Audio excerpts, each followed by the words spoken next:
I just want to talk about God stuff today. Oh, how annoying is that? And the God stuff that I want to talk about is this universal power and the fact that you can use it. You've heard this, right?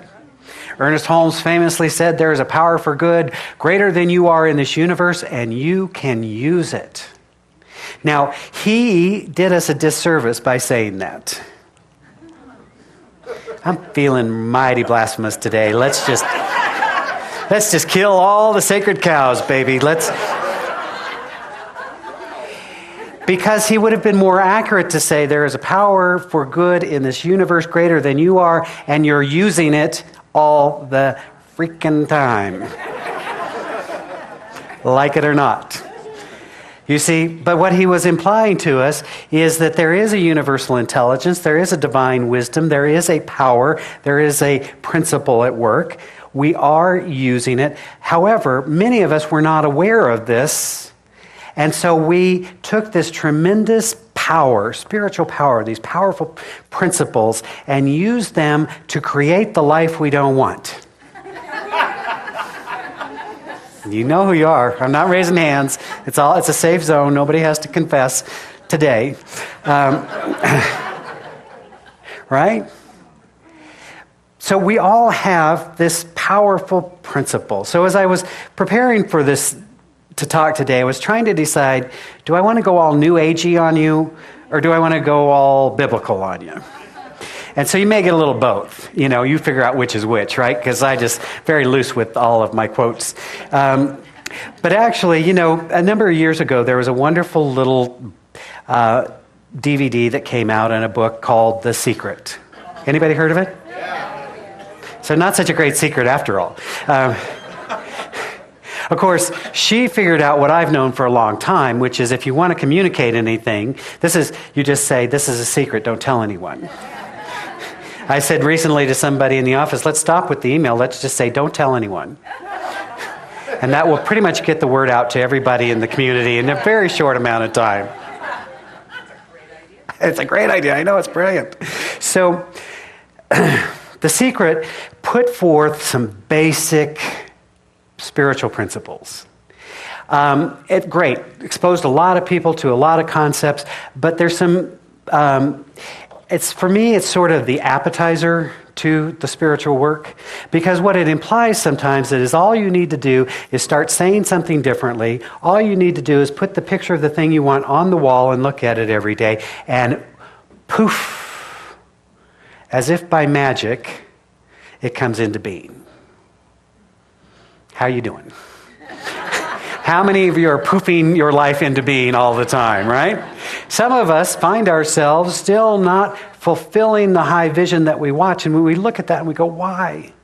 What happened? So here's what I've come to believe. The Secret tells us things that are universal in their approach. You get what you think about, whether wanted or unwanted. True? Yes. You get what you put your energy and focus on. True? Absolutely. It also says birds of a feather flock together. Heard that? Mm-hmm. I was recently reminded that if you look at where you are financially, check out where your friends are, and you'll find studies have been done that people hang out with people that make about $5,000 to $10,000 in the range that they make on an annual basis. So I would say, if you want to become wealthy, stop hanging around with broke people. Right? If you want to be broke, hang out with them. They'll teach you. They will teach you the universal principles of brokenness. Right? So we hang out with people that are like us. And so if we want to make a change, I recently had a conversation with somebody and I said, go hang out with the person or persons that you want to become. Go find people that are doing what you do. Don't go to practical people that want to tell you why you can't do it. Right? So that's a good tool for us to know. Refers to the Joyce quote of, as a man thinketh, so is he. So all of these gems and all of these truths are in The Secret. It's just a little basic. Let's just call it basic, right? It's like, which is good because you got to start somewhere, right? You got to start. You go to first grade before you get to go to junior high, right? You got to start and then you get to do it.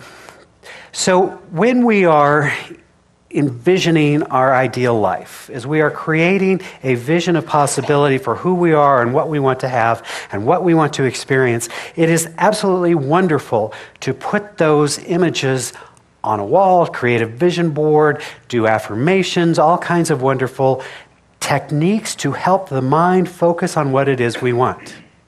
So I was sharing, you'll be happy to know this, Shane. Shane's my realtor, so he'll be happy to know this. I have identified my ideal property. Nice. Yes. And I realize I'm only $2,495,000 short of what I need to buy it. But it's cool. It's beautiful. It's got land for horses and the whole darn deal. It's my ideal place. Now, I have actually cut out my picture, put it on my wall. That's my vision. Is it possible for me to have that? Yes. Yes. Yes. Well, let's pass the plate now then. While you're in a yes kind of mood, right? Of course it's possible. It's possible for anyone to create anything, yes? And particularly in a country that we live in that says, go make your dreams happen. It's a very cool thing. So you might ask yourself, well, Marty, you're so darn enlightened. Why don't you have it? Good point. I know. So here's the rub. The challenge between possibility and experience lies in our belief about ourselves and the possibility for us. I know. So, I know. Now we're getting personal, right? Look to your left and look to your right. Just so you know who I'm talking about, because clearly this is not for you, right? You don't do this.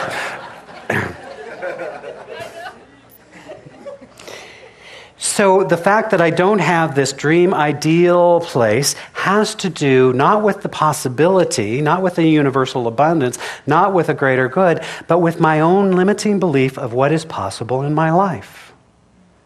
Am I a horrible person for that? No, you're right. There was a right answer to that one, just in case you were wondering. It just means that I get to expand my belief and my belief in what is possible, and then in the change of belief leads to the change of actions and behaviors and all the other things that correspond. But you see, until a fundamental change happens within us, we continue to do the things we've always done, getting the same results we've always got. It's no mystery here. So the Baptist in me woke up this morning and said, I knew I was on it because I started sweating before. You know, I was like doing the whole, get me the do-rag thing, baby. We're gonna go there. But I thought, you know what? I should tell these people where this stuff comes from. Where is New Age philosophy come from? Where's New Thought come from? And it comes from ancient tradition. So we're going to have some Bible lessons today. If you'd like to open your Bibles. Oh, you didn't bring them? Odd. Let me give you a few principles. You okay? Everything okay? Just breathe. We'll get through it. There will be no altar call, I promise you. First one. Ask, and it shall be given to you. Seek, and you will find. Knock, and the door shall be opened. It says, for what man would ask for a stone and have their son ask for bread and the father give them a stone? Which is to say, the universe will give you what you ask for. You will find what you are seeking for. And in fact, you have always found what you're seeking for, according to your belief. So if we have formed a belief about how people are, you can figure out your subcategory of people, however you want to do that, whether by race, by ethnicity, by size, by whatever. But right, then you go in search of that which makes your belief, which holds up your belief. And so you find exactly what you were looking for. I know. Breathe. We're only on the first one. It gets worse. The good news, however, is that you will seek you will seek and find what it is you choose to seek anew, if you choose to seek anew. If you ask anew, you will get what you ask for. And if you knock, a new door of possibility can be opened to have a more expanded life, and we must step through the door into a greater possibility. In case you weren't referencing Matthew 7 through 11. It really is in there. You know, sometimes I pull these scriptures out of my head and just, figured you're not going to check. But, today you can actually fact check these things if you like. It's good to know your audience. So then Jesus went on to this and said this: have faith in God. Truly I say to you, whoever says to the mountain, be taken up and cast into the sea, and does not doubt in his or her heart, but believes in his or her heart that what he or she says will come to pass, it shall be done for him or her. He didn't say him and her, but I know he would want me to modify this in the new language. This, my friends, is not a lesson in excavation. This is a metaphor that says the mountain in your life, that thing that appears to you today to be insurmountable, if you will believe in your heart, not doubt in your heart, but believe in your heart, and cast it aside, it shall be done. Again, the problem, my friends, is so often we pray from doubt. We don't know that we can do it. I know you look at me and you go, gosh, he's so handsome and tall and fabulous and so spiritually aware. I know that's what you're thinking, especially the tall part. Sure, it works for him, but lowly me. And this is what we need to know about spiritual principle. It is not dependent on personality. We are living in a universe, and these principles are not respecters of person. You see, what is it we all grew up learning? That ignorance of the law is... You can prove this today if you like. Find yourself a school zone with a 25 or 20 mile limit. Go through it at 55. See what happens. Try it out. I didn't know. You still get the ticket. And so too, when we're using universal spiritual principles, they're not saying, oh, I like you, but I don't like you. They're saying you either use the principle correctly to produce what you want, or you use the principle incorrectly in that sense, and you create what you don't want. Equal justice for all. Beautiful. It's a beautiful system, especially once you understand the system. Because then it would make sense to stop doing the things that don't produce the results you want. I'm just going to go out on a limb here. That would make sense to me. Stop doing that which is not working. Start doing that which does work, with belief in your heart to create what you desire. Goes on. Doesn't end there. Never heard this. I was a Baptist, by God. I studied my Bible as a child, and I don't know how I missed this. But here it is. Mark, in case you want to check, 11:24. Therefore, I tell you, whatever you ask in prayer, believe that you have received it, and it shall be yours. Want to hear it again? Yeah. Therefore, I tell you, whatever you ask for in prayer, believing that you have received it, and it will be yours.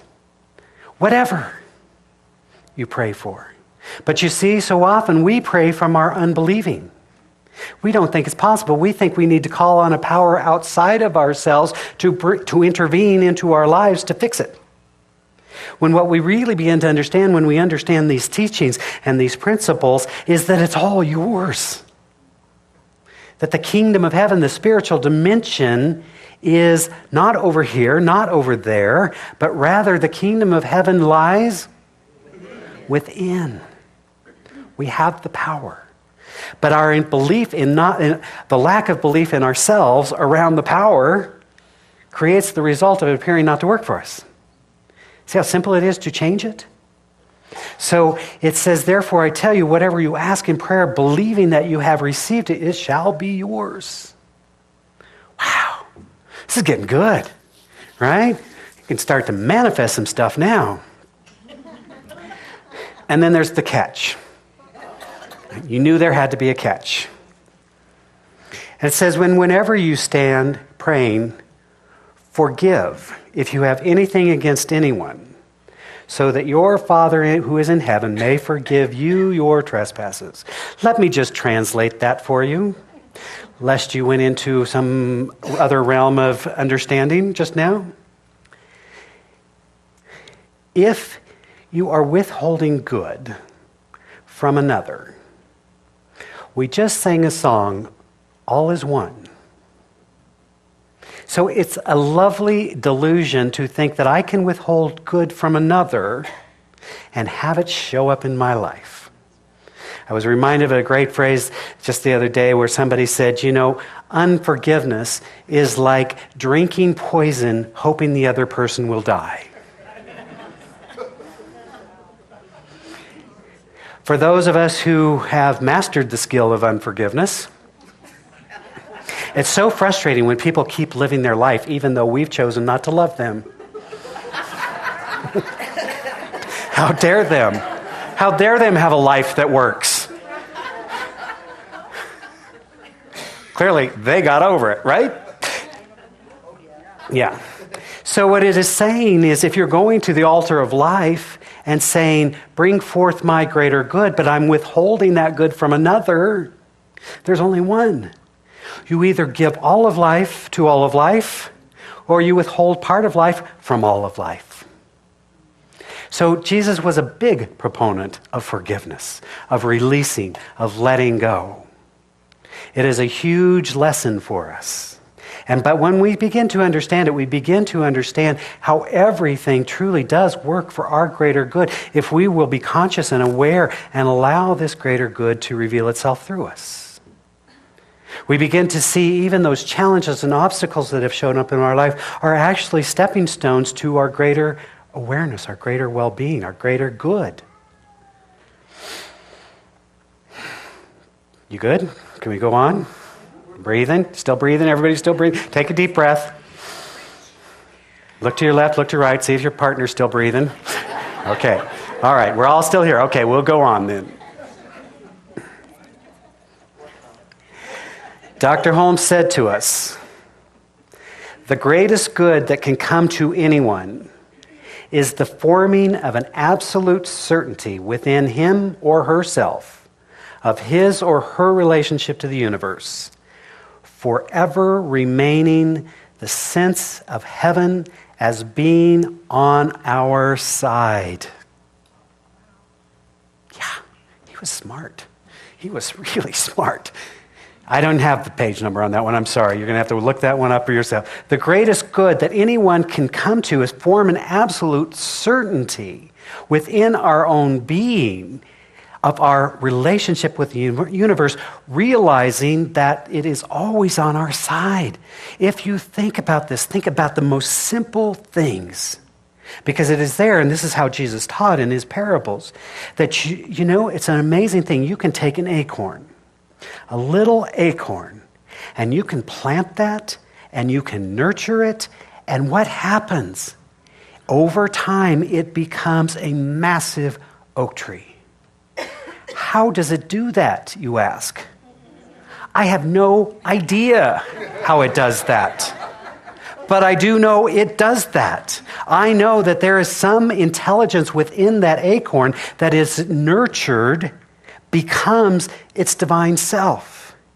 Each one of us has a divine acorn in us, seeking. It has a wisdom, it has an intelligence, it has a being that if it is planted and if it is nurtured and if it is cultivated, becomes its divine fulfilled self.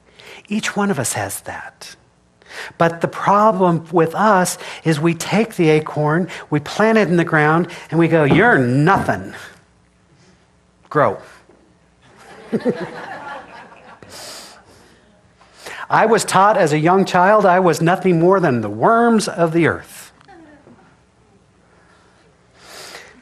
Okay, thanks. Thanks for sharing. Right?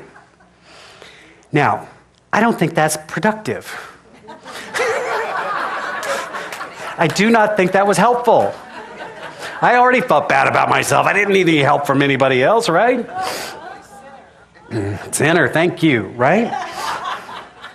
But you see, when we begin to reformulate our identity, when we begin to reestablish that relationship and we create a greater concept of the divine and the possibility within us to express and to reveal and to experience that, then there's nothing to overcome. There's simply an allowing to take place, to allow God to be God in us. Isn't that good? Meister Eckhart said, just allow God to be God in you. The intelligence is there. We must cultivate, we must nurture, and we must stop the doubt, stop the fear, stop the arguing for our limitation, and begin rather to move into a place of belief, of understanding, of proclamation, of awareness, as we call forth that greater good that is already seeking its revelation through us. I don't know about you, but that seems easier to me. So know, my friends, now that you've had a good Bible lesson, you can go to brunch with your family today and say, "Yes, we studied the Bible, okay? Leave me alone." You see, when we talk about new thought, when we talk about new age, it's only ancient wisdom.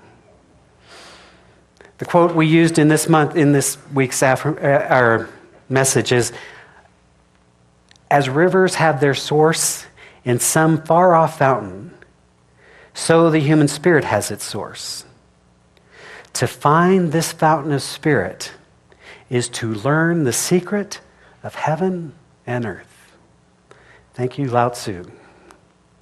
To find the secret, the river of life, is to find the secret of heaven and earth. This universal intelligence wants to be expressed. One of my favorite lines from Ernest Holmes says, "It is our privilege." He says this, he says, "We exist in a sea of limitless possibility. It is our privilege to give birth to it." It is our privilege to give birth to the divine, to a greater possibility, to a greater awareness, to a greater good. So wherever you are on this journey, whatever obstacles you may be faced with, whatever's going on, you may have it all together, you may feel like you have nothing together, it doesn't matter. Wherever you are, just know that today is a new day, a new moment of creation, a new possibility. And that if we are willing to embrace our greater good as ours right here, right now, nothing we have to do to earn, nothing we have to do to become, but to simply allow and reveal, then today becomes the new day of journey and possibility. And know that wherever you are loved and fully supported in being who you are. Let us pray.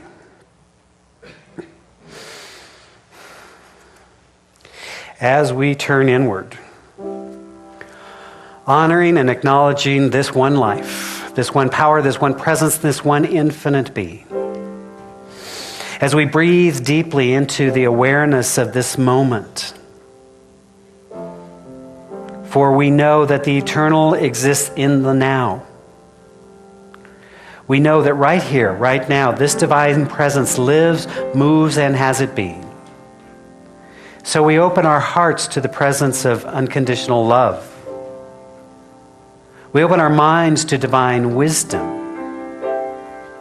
We seek and we find a greater possibility and a greater potential. We're simply sensing, knowing, feeling, and accepting that this life, the one life, is seeking its highest self-expression through us and as us. We are creating an environment in which the divine can be divine through us and as us. And so we remember the truth of who we are. Our divine inheritance is that we are holy, holy beings. That we are created in the image and in the likeness of that which is divine. Meaning we have as qualities wholeness, harmony, peace, love, joy, beauty. This is our divine inheritance. And so we call that forth. We allow it to be revealed. We allow it to be expressed. We allow wholeness to make itself known as health, as well-being, as vitality. We're simply speaking this word of truth as we know that right here, right now, we are abundant beings, for we are one with the source and the substance of all that is. There can be no lack, no limitation in the divine. Therefore, we release any need for lack or limitation in our own life. We're bearing witness to the absolutely transformative power of unconditional love. And so fully and freely we forgive. We forgive ourselves. We forgive those who we perceive to have harmed us. We move into a state of transcendent being that sees the spiritual perfection in all. We know that love heals and transforms, renewing, making clear the way for our greater good. And so in this moment, we simply surrender into the greater possibility. We release easily, effortlessly, that which no longer serves us. And in its place, we are knowing the divine magnificence, the one spirit, the one life, making itself known as joy, as health, as dynamic self-expression. How good it is to know this truth. How good it is to know that we are blessed beyond measure. And so we give thanks for the many blessings in our lives. Even for those blessings that appear to be pre-blessings, where the gift is not seen yet. And we extend blessing to all, for that is the natural order of things. We bless this spiritual community with each of its friends and its members and its components. This divine idea that is unfolding as a light in the world that appears to have darkness. We know that we are divinely guided and abundantly supplied. We extend a blessing to all of our brothers and sisters around the planet. We're simply holding as sacred the brotherhood and sisterhood of all humanity. We're holding the high watch for a vision of greater possibility, for a planet at peace, and for a world that works for all. We speak the word of truth this day as we bless all priests, all rabbis, all ministers, all teachers of every faith and every faith tradition. For we are reminded that where two or more are gathered, the I am is there. So we honor the many pathways to the divine. In joy and gratitude, I simply stand in the awareness of this truth. I invite you, if you're willing, to put your hand on your heart as a reminder that that which you seek is seeking you. Your greater good is wanting to make itself known through your heart, through your mind, through your very being. So even as the universe is saying yes to you, I invite you to say yes to the universe. Knowing that the word spoken is already established, and knowing that there is a law of mind operating upon the consciousness established here, I simply release this word into that divine law, knowing that it is so, that it is done, it is complete, for the highest good of all concerned. In joy and gratitude, then, I simply allow it to be so, as together we say, and so it is. Amen.